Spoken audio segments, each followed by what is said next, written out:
Hello दोस्तों, आज मैं आपके लिए भारत का इतिहास बताने वाली हूँ जो विभिन्न एग्जामों में पूछा जाता है। आइए देखते हैं भारत का इतिहास। उत्तर में हिमालय से लेकर दक्षिण में समुद्र तक फैला यह उपमहाद्वीप भारतवर्ष के नाम से ज्ञात है, जिसे महाकाव्य तथा पुराणों में भारतवर्ष अर्थात भारत का देश तथा यहाँ के निवासियों को भारती अर्थात भरत की संतान कहा गया है।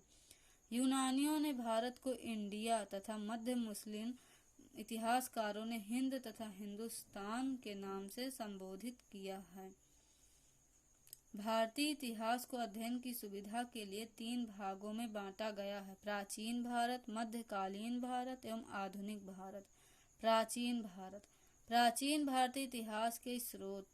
प्राचीन भारतीय इतिहास के विषय में जानकारी मुख्यतः 4 स्रोतों से प्राप्त होती है: धर्म ग्रंथ, ऐतिहासिक ग्रंथ, विदेशियों का ग्रंथ, विवरण, पुरातत्व संबंधी साक्ष्य। धर्म ग्रंथ एवं ऐतिहासिक ग्रंथ से मिलने वाली महत्वपूर्ण जानकारी। भारत का सर्व प्राचीन धर्म ग्रंथ वेद है, जिसके संकलनकर्ता महर्षि कृष्ण द्वैपायन वेदव्यास को माना जाता है। वेद वसुधैव कुटुम्बकम का उपदेश देता है। भारतीय परंपरा वेदों को नित्य तथा अपौरुषेय मानती है।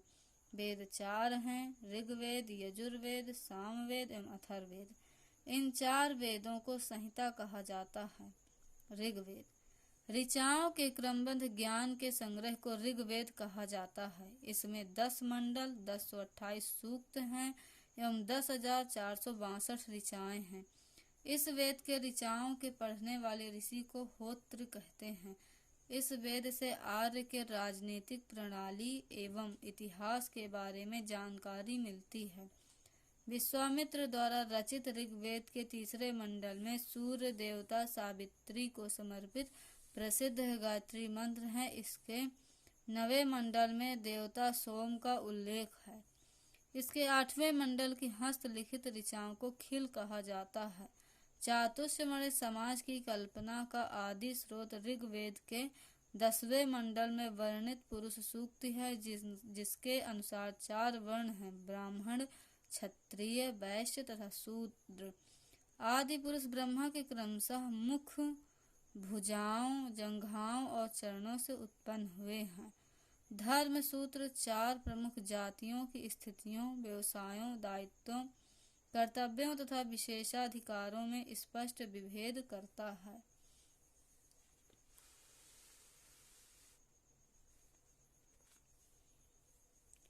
वामनावतार के 3 पगों के आख्यान का प्राचीनतम स्रोत ऋग्वेद है।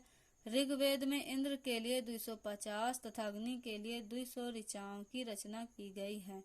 प्राचीन इतिहास के साधन के रूप में वैदिक साहित्य में ऋग्वेद के बाद शतपथ ब्राह्मण का स्थान है। यजुर्वेद सस्वर पाठ के लिए मंत्रों तथा बलि के समय अनुपालन के लिए नियमों का संकलन यजुर्वेद कहलाता है। इसके पाठकर्ता को अध्वर्यु कहते हैं। यजुर्वेद में यज्ञों के नियमों एवं विधि विधानों का संकलन मिलता है।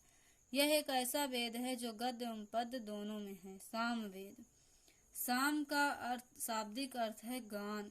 इस वेद में मुख्यतः यज्ञों के अवसर पर गाए जाने वाले ऋचाओं मंत्रों का संकलन है। इसके पाठ्यकर्ता को उद्रात्र कहते हैं।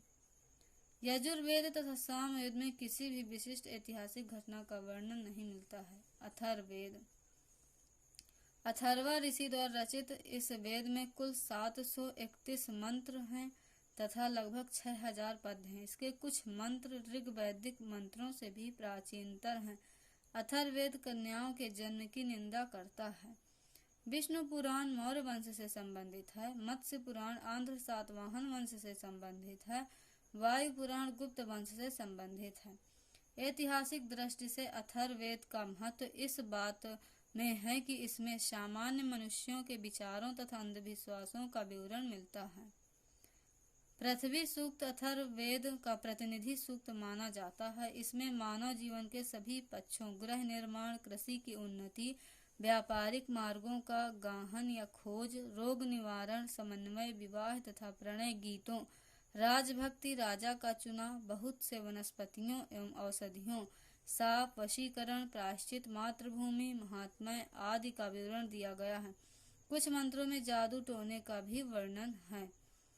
अथर्ववेद में परीक्षित को कुरुओं का राजा कहा गया है तथा कुरु देश की समृद्धि का अच्छा चित्रण मिलता है। इसमें सभा एवं समिति को प्रजापति की 2 पुत्रियां कहा गया है।